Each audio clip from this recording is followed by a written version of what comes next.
Remember, this is the Real Estate You Show, and we are in the Homes and Land Studio, powered by Monarch Title. I'm joined by Dina Ramos, she of the Spanglish.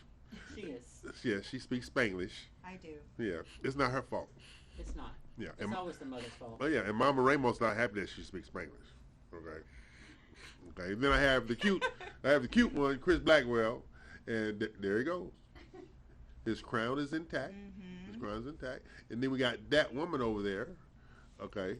Right. You know, the smile that has launched 1,000 ships.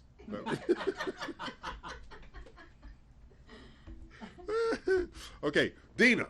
Yes, sir. How do you work with the investor to address their long-term goals? I mean, what advice do you give them?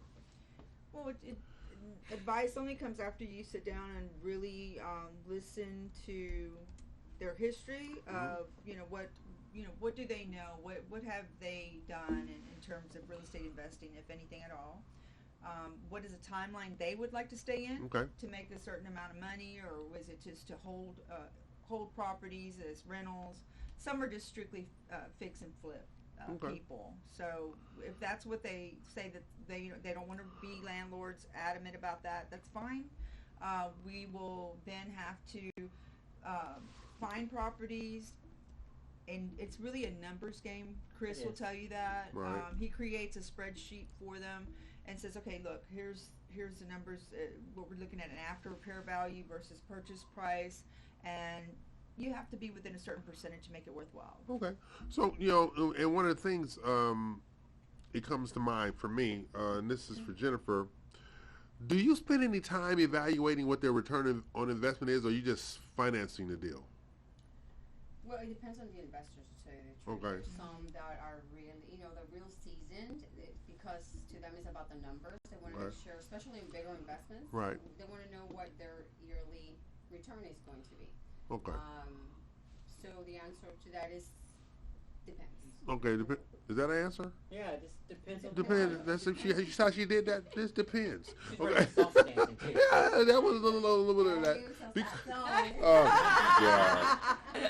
Okay, because when it comes to investing, in the past and dealing with investors, I have a no tolerance kind of thing, because for a lot of things, that's true. But when investors is, they all think they're going to make $1 million on that one deal.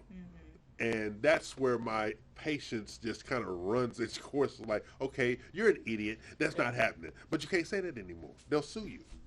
No, they won't sue you for that. They just will turn around and not work with you. Oh, that's the same thing. But I think that one of the big things is that it's dependent on the client, because I mean you have the if they've gone to like a seminar and everything that's sending them some false information, yes, that's where you'll end up with a lot of those.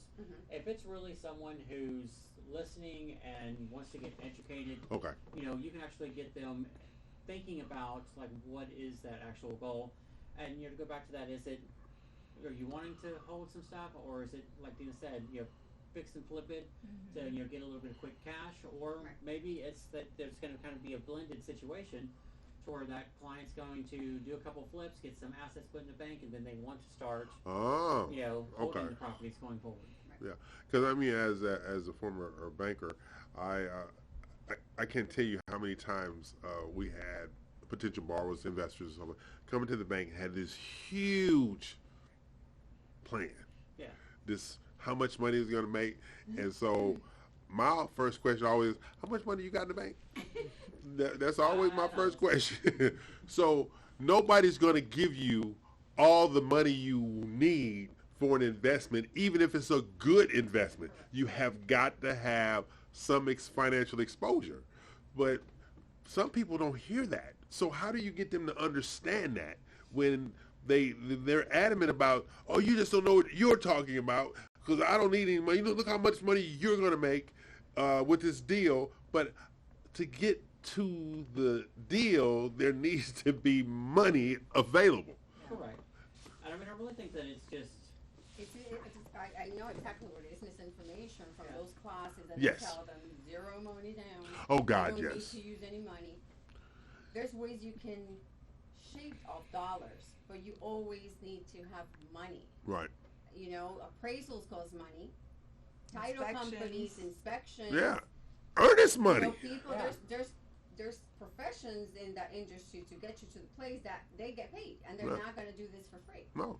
And like I saw a earnest money check came in the other day. I don't know what they're buying, but the earnest money was like $900,000. Okay, so in my mind, that's 10% of something in my mind. Okay, so the $900,000 earnest money. So that person put that money down. They have the necessary exposure to get qualified for the loan that you'll provide. But so how these people go to these classes, and I always have said this from years past and even now, those classes don't make you an expert. No. Those classes mean you have the capacity to pay the bill to get in them. That's all it does. It doesn't make you an expert. These are the experts. And so the professionals are the ones who will guide you. Now, I'm not saying you can't get some tidbits from those classes because you can. But it's not one size fits all. And every time I see where you can buy these homes and these properties with no money down or no money available and use their money and stuff like that, I'm like sitting there, okay, if that was true, there would be no homelessness. Exactly. And not what they teach doesn't apply to every market. Yes, that is correct. You know, so that they is may correct. be coming from Minnesota, coming and teaching in Florida, that will never work. Yeah. You know, and you're going to go crazy and frustrated because there's an understanding about the market that you need to have in the market that you're investing. That's right. You know, and I've made my share of mistakes. When I started to be an investor, I started diversifying too far. I went and bought in Vegas. That choked me. That's I had kids, smaller kids. That was 5 hours on a flight from home. I didn't have I had a property manager, but still. Yeah. You know, so when it comes to that, you got to know and you got to be able to have control of that. Because I lost control of the investments, you know, I had, and at that point the market had crashed. Oh my God, it was like, and you always have to have an exit strategy. Yeah, and the one thing I used to tease people all the time: stop staying up in the middle of the night looking at those infomercials. Stop staying up in the night looking at those infomercials. That is giving you information a little bit so that you can cut that check or swipe that credit card, and then you go to the classes. And I can't think of his name right now. A whole bunch of NBA players got caught up in that like about 12 years ago. Wow. And they lost millions and millions of dollars because they thought it applied to them. No. Like you said, it's based on markets. It's based on available properties. It's based on a variety of things. It's not, investing in real estate is not one size fits all. It's not, and it can't be. Buying is not one size fits all. No, it is not. What applies to him doesn't apply to me and vice versa, because we have different lifestyles, we have different jobs, different circumstances. So no loan is the same. So it kills me when people go, because my neighbor told me. Oh yeah. Well, see, I always say to that. Who told you that? That way. Who told you that? Can I get her number, please? Yeah. You know your neighbor broke, right? And I think that going back to your thing is that if you're having to pay a lot of money to go to a seminar, then you really need to think about and evaluate is that there's nothing wrong with paying for education. Yes. But what is the goal of the seminar? Yes, you absolutely. know, we're talking about holding something that would either be free or low cost. Right. You know, and the outlook would be is that, you know, you like the information we provide, and then you work with us to help you with your future, not asking you to come in and pay $500 to have a meeting. If not more, thousands, my friend. Yeah, 5,000. There was a lady I went to real estate investment for women in the building where my office is, and there was a lady about to pay $5,000. And I was like, okay, so you want an Airbnb, you're going to go ahead and pay $5,000 so they can teach you how Airbnb. Do you know that with $5,000, that money you're using for information that's already accessible to you for free, and that could go to your earnest money to buying the appraisal, survey, appraisal, the furniture. Right. I mean, for a whole bunch of things. For the Airbnb, because they were going to teach her how to do it based on she's going to rent. She was not going to buy. She was going to rent the property and make income from that. Okay, so what we're going to do? I'll teach you how to do that. Right there.